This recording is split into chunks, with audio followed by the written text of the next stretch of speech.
Hello and welcome to a very special edition of the Quint's Chopal. Today we are in Bangalore and we're with a very special group of people. They are all members of Shakti, which is a civil society initiative that aims at increasing the participation of women in elections, especially with their eye on the upcoming Lok Sabha polls. They have recently started a very popular campaign called Call Your MP, which saw resounding success. Let's find out more about what this Shakti is about and what exactly they hope to achieve in time for the Lok Sabha election.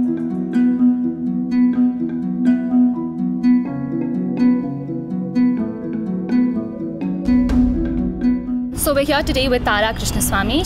She's the co-founder of Shakti. Tara, tell us a little bit about why Shakti is important in these times and why something like the Call Your MP campaign was significant. So you can tell that women are not even getting an opportunity to contest the elections, which means that our electoral process is not very democratic and therefore the outcomes cannot be democratic. After all, the outcomes cannot exceed the inputs that are given. So I think the need for Shakti is more than ever before in order to primarily pressure the political parties to be fair with women's representation, whether it is through giving lots of tickets to women or through the women's reservation bill, right? So we are not leaving any stone unturned on this, and we are saying we're going to try every possible legal democratic means as citizens to put pressure. And this is not something that's happened in India before. While the women in the parties themselves have been struggling to get tickets, they've barely got 8% of the tickets in so many years, right? I mean, one of the most startling statistics is that even if you lined up every single woman who's ever been elected to Lok Sabha from the beginning of time, you won't even fill one Lok Sabha. There are not 543 women. There are only about 330 odd women that have ever been elected to Lok Sabha from the first Lok Sabha till now, right? But every party says they have crores and crores of party workers, right? The Communist Party says they have 1 crore women party workers. The BJP says they have 3 crore women party workers. But when it comes to tickets, they are denied that. So it's like, you have no career opportunity, come join us and slave for us. So I think citizens must also do their bit to make sure that what is a constitutional democracy is actually translated to reality.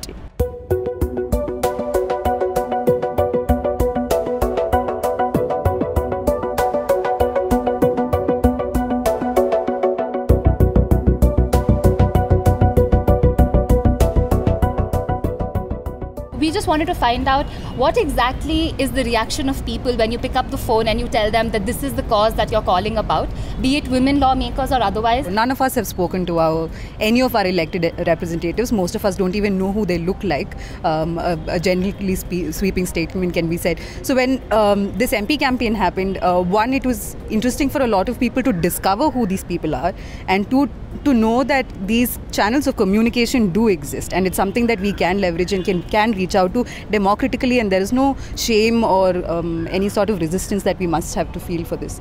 And for the Call Your MP campaign, we had about 127 MPs out of 130 that the entire country reached out to say that yes, we do want to see more representation of women in politics. And they were interesting conversations, and I think they spanned in all.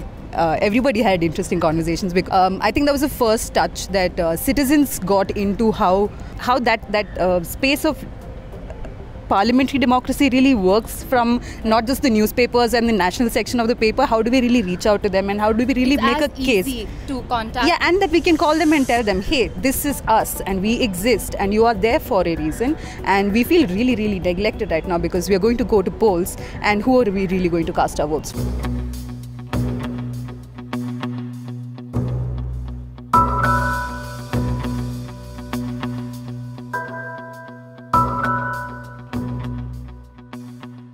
It's surprising to see a man working in an all-women's group that is, motivated towards increasing their political participation. What do you have to say about something like that? Why is it surprising to you, Arpita? It's surprising because it's a stereotype, that women have to fight their own battles. There you have it. You got the answer yourself. So, women, representation of women in political spectrum is an issue that all of us have. It's not that women have an issue that there are not enough women in the parliament. We just see what the New Zealand Prime Minister has done and how she handled the situation that happened. And you would think that, wouldn't the world be better off if we had more diversity, more gender balance in the way the world is run? And that applies at all levels, and that Indian Parliament certainly can have lot more women than what it does today. So now it's what citizens like groups like Shakti and others can do is put enormous pressure from civil society that it's about time. You've been promising this, you've been playing games with this bill. If you whoever comes to power in 2019, you must make sure that this is the bill that get passed immediately, as quickly as possible. So tell us that why is it that you think that women are undermined in politics, and in fact if they want to stand from an established political party, they are often passed over on the basis of winnability. How do you think that women can make their presence felt? Okay, so as Tara said, we have crores of party workers who are women in all these leading political parties. So I believe, if you see the statistics, last election, 8% women were given the tickets, but then 11% women are in parliament. So it says that women have the winnability. I mean, they can win the election.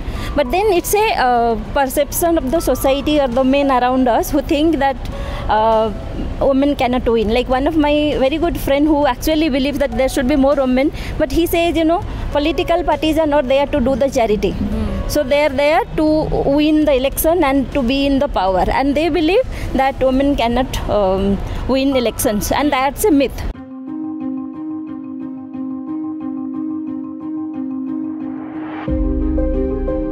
There's barely a month left for the country to go to polls. Let's hear, what exactly does Shakti have planned in the last leg? So one of the other resolutions that we took was to promote women candidates in the 2019, the 17th Lok Sabha elections.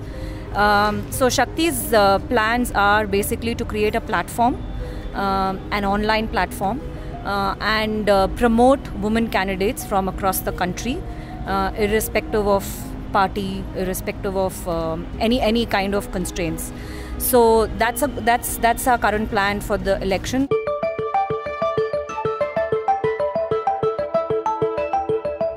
What we are doing around fundraising is we are tied up with a fundraising platform called ourdemocracy.in.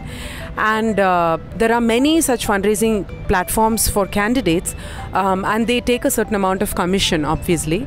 And the normal commission rate that Our Democracy, takes is 5%. And there are many candidates that are already signed up on them. But the deal that Shakti has with them is to take a 3.5% commission rate. If you go through Shakti, you will get that 1.5% cash back for yourself, right? So it's a boost, it's a fillip, an impetus that Shakti provides as a special case to women candidates that other candidates won't get, right? Yeah. So there are very specific things that we are doing around that.